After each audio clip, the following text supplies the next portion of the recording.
At nang malaman na nga ni Secretary Dizon na iimbestigahan ang SEA Games noong 2019 na ginanap dito sa Pilipinas kung saan tayo ang host, ay syempre sa investigasyon na isasagawa ni NBI Melvin Matibag, damay siya dito. Kaya ngayon, pumalag sa Secretary Dizon.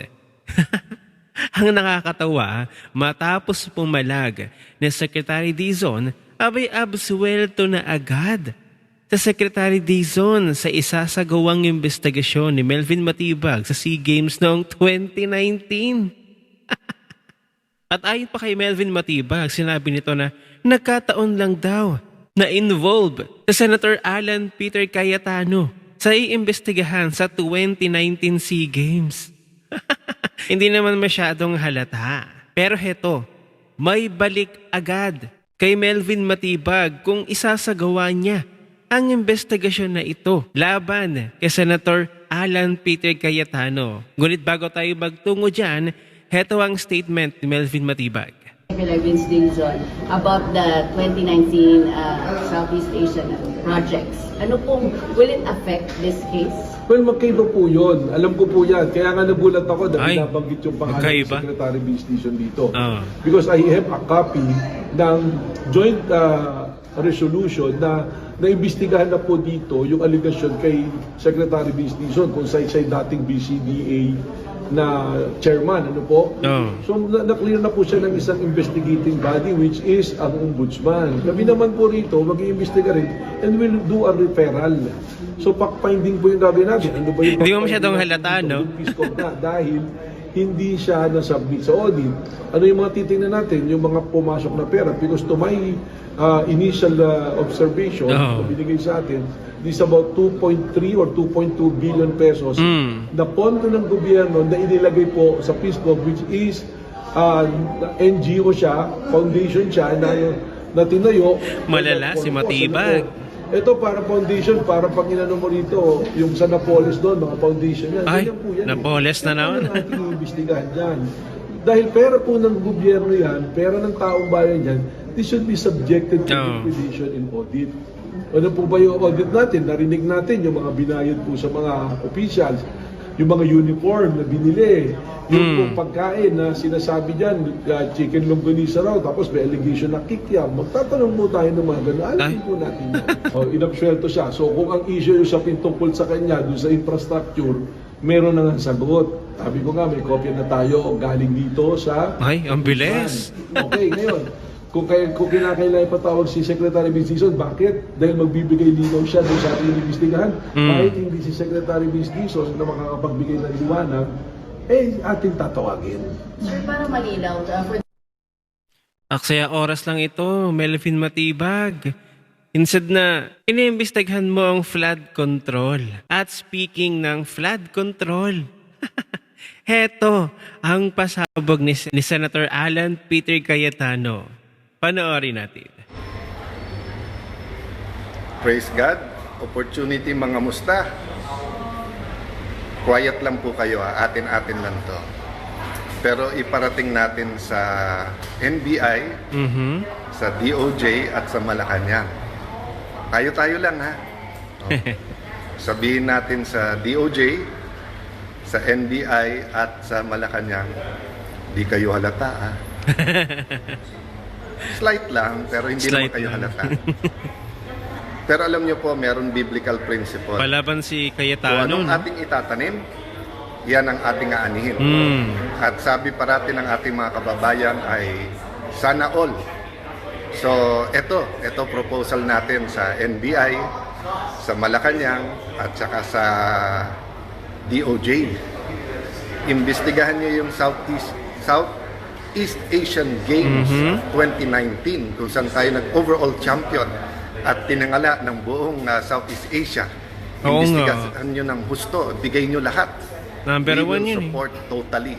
Ang ganda ng kinalabasan. Ako at hinihimo ko lahat ng mamayan, supportahan yung investigasyon na yan. Tapos, ako naman, 10 ng aming mga kasama na ngayon ay nasa minority, imbestigahan naman namin ang flood control. Deal? So, madali lang yan, Malacanang. Kasi Deal or no deal? sumusunod naman sa inyo. Mhm. Sila Senator Erwin, sila Senator Lacson, Yeah. yung mga nasa Blue Ribbon. Mhm. Kalabitin nyo na. Total, 30 weeks. Matagal po tong impeachment. At sabi nga, wag panay technicalities. Lalo po ang Blue Sa Ribbon Blue Ribbon, Committee, wala oo. masyadong technicalities doon. So, wag po tayo mangamba sa kahit anong investigasyon. Salamat po sa lahat na nagpaparating ng suporta, lalo po yung prayers. Pagkatapos sabihin na incidental lang dahil yung building, biglang pinawalang sala na ang mga kakampi nila.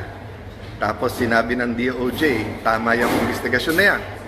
Tapos ang Malacanang, naimbestigahan na daw yung sekretary nila, pero ako daw, hindi pa. Absuelto Okay agad lang. no?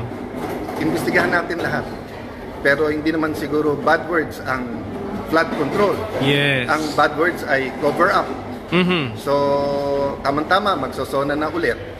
Bigyan natin ng pwedeng pag-usapan ang mahal nating Yes. Pangulo na tunay na mga pangyayari. May list na kami ng mga witnesses na mga matitibay. Yung iba, nasabi na in public. Mhm. So, suportahan natin lahat. All-out investigation, katotohanan, para magbago na yung ating bayan. God bless you all. O ano, Melvin Matibag, na back to you ka ngayon. O papayag siya. Sige, imbestigahan mo yung SEA Games 2019 na siyang itiningala nga naman ng buong mundo. Tayo ang host noon ng Philippines. Talagang pinagkagastusan. Imbestigahan mo, pero imbestigahan din ang flood control. Deal or no deal? Nakapagtataka, no? Wala pang mga investigasyon pero absuelto na. Secretary Dizon, ano to?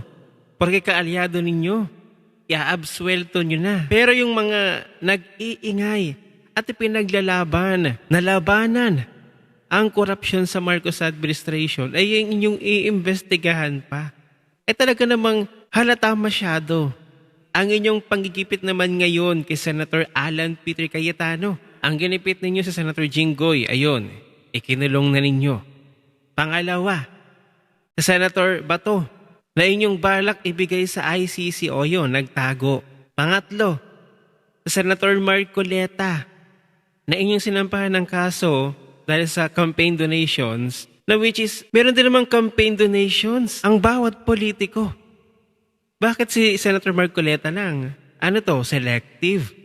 Ano nangyari? Ayun, ikinulong ninyo. Nagkasakit pa yung matanda. Tapos ito, pang-apat, ay alam na ng taong bayan kung saan ito patungo. Sigurado ang investigasyon ninyo laban kay Senator Alan Peter Cayetano ay patungo para ikulong na naman ito. Magiging pang-apat na sa Senator Alan Peter Cayetano. Napakabilis Napakabilis ninyong imbestigahan ng SEA Games noong 2019 samantalang itong flood control, Diyos ko po. Ang tagal na po naghihintay ng taong bayan pero ang inuuna ninyo at isinasalang ninyo ay yung mga kritiko ng administrasyon na ito na nagsasabi lang naman ng totoo.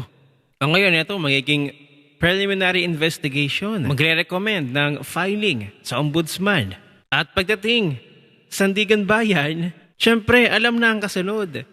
Plunder. Tapos, warrant of arrest na agad ang kasunod. Sko naman, ganun na po kadali ngayon ang magpakulong nang hindi mo kaalyado at taliwas sa iyo. Sa panahon ngayon, sa Marcos administration, usong-uso na yan. Diba sabi ni Matibag, NBI daw ay hindi nagagamit sa politika? May naniniwala pa ba sa inyong mga sinasabing ganun? Na syempre, kayo-kayo na lang.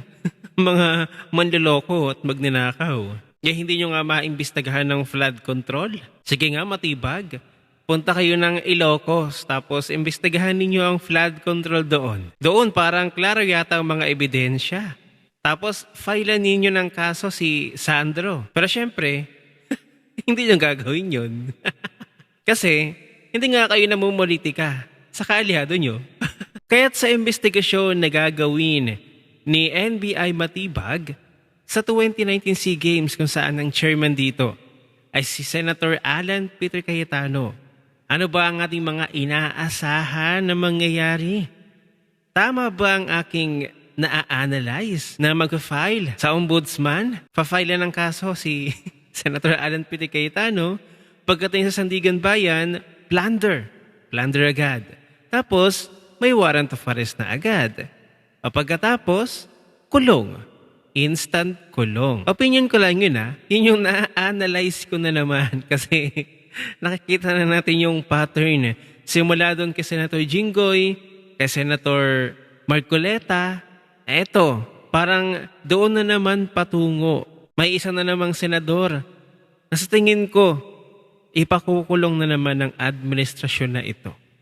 Ano ang inyong opinion? I-share mo na ang video na ito. Mag-iwan ng comment at lagyan sa ibaba at magkita-kita ulit tayo sa susunod na video.